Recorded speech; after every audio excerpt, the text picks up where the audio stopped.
God calls the weak and empowers them. Growing up in Pune, ours was a very homely Goan family. All the same, after my graduation, I proceeded to Delhi seeking freedom, and freedom I got. However, in less than a year away from home, I went away from my friends, away from the church, away from my morals. In fact, I had lost my faith. But the Lord encouraged me to participate in a singing competition, after which I was invited to join the choir for the parish feast of Saint Dominic the Guzman. Ashamed to admit to them that it was months since I last went for Mass, I reluctantly said yes, and thus began my journey back into the church. I was then sent for a night vigil. To tell you the truth, I went there to have some fun. But at 3, prostrating before the crucifix, I said to myself, yes, I can change. And at 6 in the morning, I was literally floating, a huge burden being removed through a blessing called the Sacrament of Reconciliation. With that wonderful God experience, I returned to St. Dominic's. And on that day itself, my guitar teacher taught us to play a beautiful hymn, the words of which still ring in my ears. I wandered far away from God, now I'm coming home. The path of sin too long I've trod, Lord, I'm coming home. Coming home, coming home, never more to roam. Open wide thine arms of love, Lord, I'm coming home. I realized the Lord was surely calling me back on that 29th day of August 1999. Shortly thereafter, though by no means a great singer, I cleared an audition and had the privilege to sing in the papal choir in the presence of Pope John Paul II, a blessed moment that encouraged me to join other choirs in the parish, and thus the Lord cemented my little presence in His awesome presence. A close friend motivated me to join the seminary, and mind you, she was not even a Catholic. On the 10th of May 2000, near midnight, after sharing a meal in one corner of our university campus, she caught me completely unawares when she asked, "Michael, are you in love with me?" Walking on, I gently placed my hand around her shoulder and said, "I may be in love with you, but the love for my mission is greater than my love for you." At that moment, I felt something go out from within, and from then on till today, no human being or situation could take me away from my goal. Now the question was, where do I join? My pride drew me to the Redemptorists to become a famous preacher.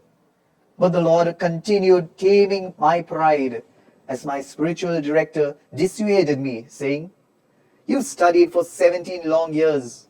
Why not work for some time?" Though not convinced, I listened to him. But before I left home to Delhi, job hunting this time, my eyes fell on a booklet in a pile of junk set to be burnt. It was about a person called Padre Pio. Reading it transported me to another world. With that booklet, I went to Delhi, then to Rome for a youth conference, and from there to Germany. But Padre Pio was still in my mind. So before flying back to India, I returned to Italy and finally did reach San Giovanni Rotondo. Through divine intervention out there, I met Padre Alessio Parente, who tagged me along with an Irish group. invited me for the Eucharist at the crypt of Padre Pio, and then showed me the simple room where the saint lived. That experience definitively drew me to the Capuchins. Back to Delhi, I was working as a German medical transcriptionist, and oh, how I loved it. And do you know why? I should be ashamed to even say it, but I'll share it with you. Even after 6 medical entrance tests, I was unsuccessful.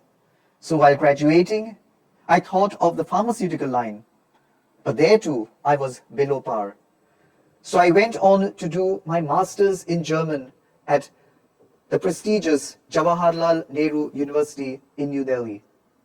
Then came this job with medical, pharmaceutical, as well as German. Unbelievable. Nevertheless, I had to make a choice. One way of life or another. My spiritual director finally asked me, what do you want to give the congregation? Your youth or your old age? If you want to join, the time is now. The congregation, the Capuchins, and the place, Goa. I wept profusely at office during the farewell. I was giving up a job I loved, but I loved his mission much, much more. And I believe that it was he who helped me make that choice. These past 19 years since I joined the Capuchins at Naveli in 2002, and more so, my 8.5 years as a priest of Christ, have only increased my admiration for our Capuchin order and for St. Francis of Assisi, our founder, especially his call for a life of brotherhood.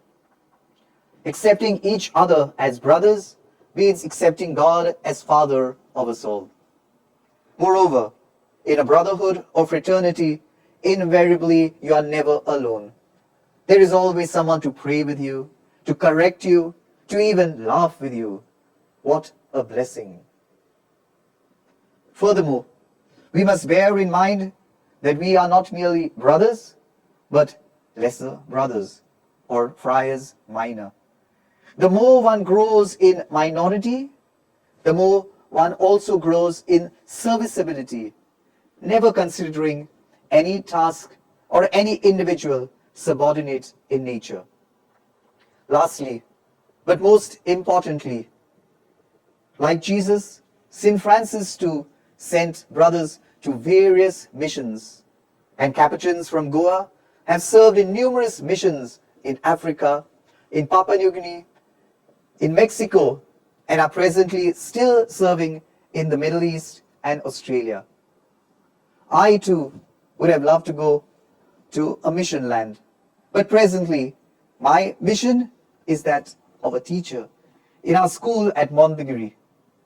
Some others are becoming lawyers, still others are professors, preachers, confessors, or social workers in our archdiocese, and even beyond. That's the beauty in diversity that each brother brings to the Capuchin order. The Archdiocese of Goa and Daman, and to the Church at large. How beautiful. We see St. Francis of Assisi, who walked in humility, living a life of brotherhood and minority, a great inspiration for me, a Capuchin, also inspire others to follow Christ in the way that he walked. May we have the courage to say yes. Yes to his will.